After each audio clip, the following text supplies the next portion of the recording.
Pernahkah kamu mencoba untuk tidak memikirkan seekor gajah berwarna merah muda? Ini hampir mustahil dilakukan. Begitu gambar gajah merah muda muncul di benak, semakin kita berusaha untuk mengusirnya, semakin jelas gambarnya. Contoh ini sering digunakan untuk menunjukkan betapa sulitnya menghilangkan pikiran yang mengganggu ketika kita mencoba melawan mereka dengan paksa. Namun, kita juga bisa menggunakan gajah merah muda ini sebagai metafora untuk cara kita mendekati ketidakpuasan dalam hidup. Gajah merah muda, dalam konteks ini, melambangkan ketidakpuasan umum kita, yang seringkali muncul dalam bentuk emosi negatif seperti kesedihan, stres, kemarahan, atau bahkan rasa bosan. Ironisnya, semakin kita berusaha agar tidak merasa tidak puas, semakin kita merasa tidak puas. Lalu, mungkinkah justru karena kita terlalu berusaha melarikan diri dari ketidakpuasan, berusaha terlalu keras untuk bahagia atau merasa puas, menjadi penyebab utama mengapa kita tidak bisa mencapainya?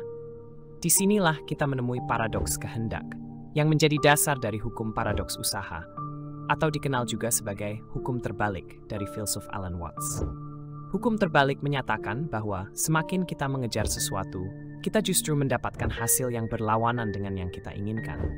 Dan semakin kita merasa kecewa, sederhananya, semakin keras kita berusaha, semakin kecil kemungkinan kita untuk berhasil. Sebaliknya, ketika kita berhenti berusaha, kita justru mendapatkan apa yang kita inginkan.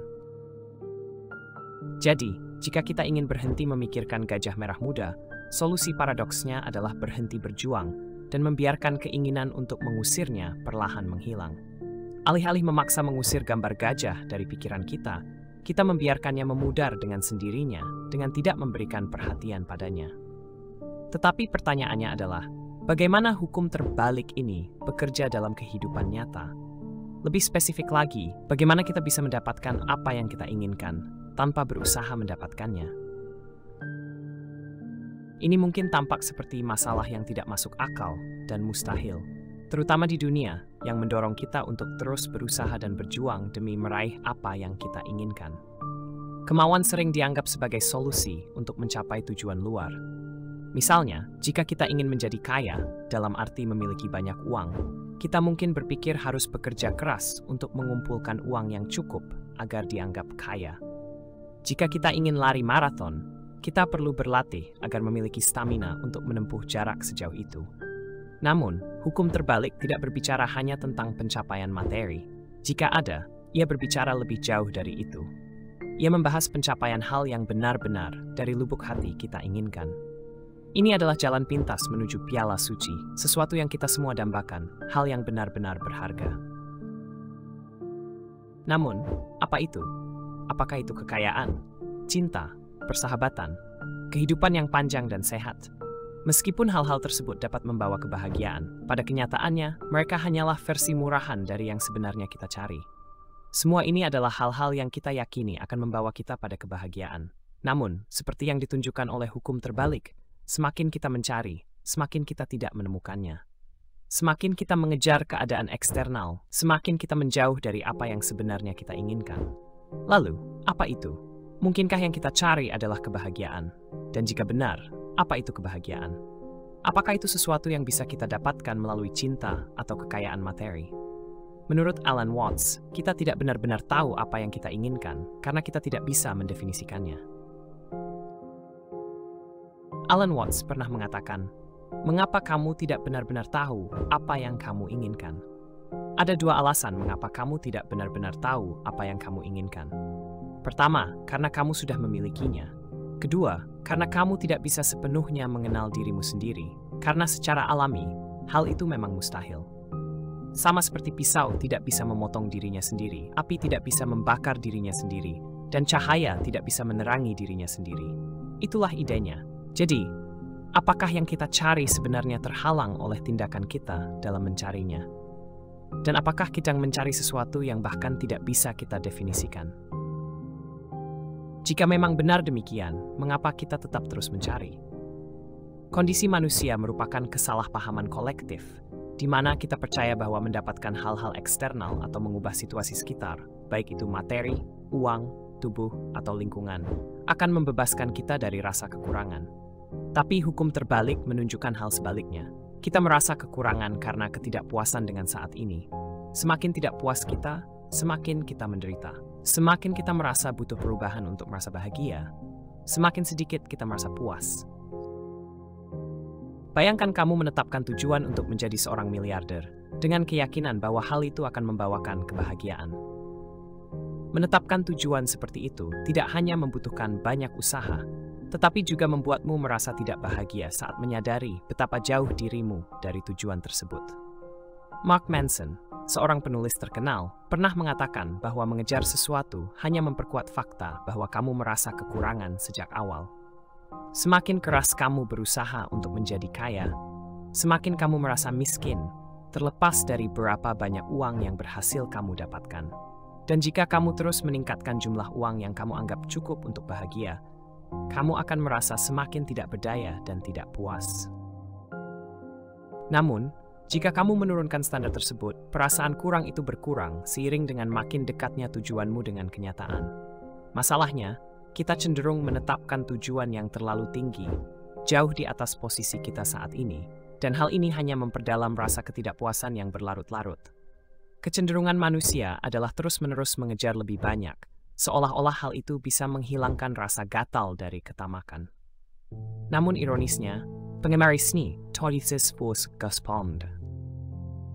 Pandangan ini juga selaras dengan filsuf Jerman Arthur Schopenhauer.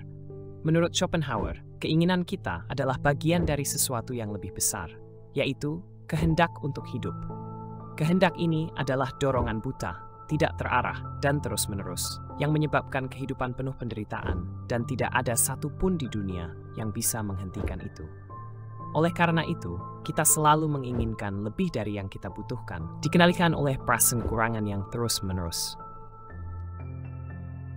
Pikiran kita terus-menerus merasa ada yang kurang, karena menganggap bahwa saat ini tidak pernah cukup, ada sesuatu yang hilang, meskipun kita tidak tahu apa itu. Akibatnya, kita terus mencari cara untuk keluar dari keadaan saat ini, menuju keadaan yang kita yakini akan membawa kebahagiaan yang lebih besar. Namun, begitu kita sampai di sana, kita menemukan bahwa kita masih terjebak dalam rasa ketidakpuasan yang sama seperti sebelumnya. Inilah the society to fall. Schopenhauer pernah berkata, dan saya kutip, "Semua kesenangan yang kuat adalah sebuah kesalahan dan ilusi, karena tidak ada satupun keinginan yang terpenuhi yang dapat memberikan kepuasan yang abadi." Menurut Schopenhauer, kehendak inilah yang menyebabkan kita terus mengejar, dan kehendak inilah yang membuat kita tidak pernah mencapai apa yang benar-benar kita inginkan. Arthur Schopenhauer berpendapat bahwa satu-satunya cara untuk benar-benar merasa puas adalah dengan meniadakan kehendak, yang akhirnya mengarah pada keadaan bahagia dan kekosongan, di mana tidak ada lagi pengejaran atau hasrat yang menguasai. Dengan kata lain, berhentilah berusaha untuk mendapatkannya, maka kamu akan memilikinya. Ketika kamu tidak berusaha menimbun, justru kamu akan merasa memiliki lebih dari cukup. Orang lain mungkin melihatmu seolah-olah kesepian, tetapi pada kenyataannya, kamu dikelilingi oleh banyak hal yang tak kasat mata. Dalam menjalani hidupmu, kamu tenang, tidak ada yang terbuang percuma. Kamu tidak melakukan apapun dan hanya tersenyum menertawakan kecerdikan dan rencana orang-orang di sekitarmu. Sementara semua orang sibuk mengejar kebahagiaan, kamu justru merasakan kepenuhan dalam ketidaksempurnaan dirimu sendiri. Dengan menerima ketidaksempurnaan, kamu menemukan kesempurnaan. Dengan menerima kesepian, kamu merasa damai dalam keheningan dirimu sendiri. Semakin kamu mencoba menjadi sempurna, semakin kamu terasa tidak sempurna. Semakin kamu berusaha untuk tidak merasa kesepian, semakin kamu tersiksa dalam rasa kesendirianmu. Menerima pengalaman negatif adalah pengalaman positif itu sendiri. Tetapi ketika kamu menolak pengalaman negatif, penderitaanmu justru berlipat ganda. Alan Watts pernah berkata, "Ketika kamu mencoba tetap mengapung di atas air, kamu akan tenggelam. Tetapi ketika kamu mencoba tenggelam, kamu malah akan terapung." Hal ini mirip dengan saat kamu berusaha keras untuk tertidur. Usahamu hanya akan membuatmu tetap terjaga. Hanya ketika kamu berhenti mencoba, rasa kantuk akan datang. Atau ketika kamu menahan napas, kamu akan kehabisan udara.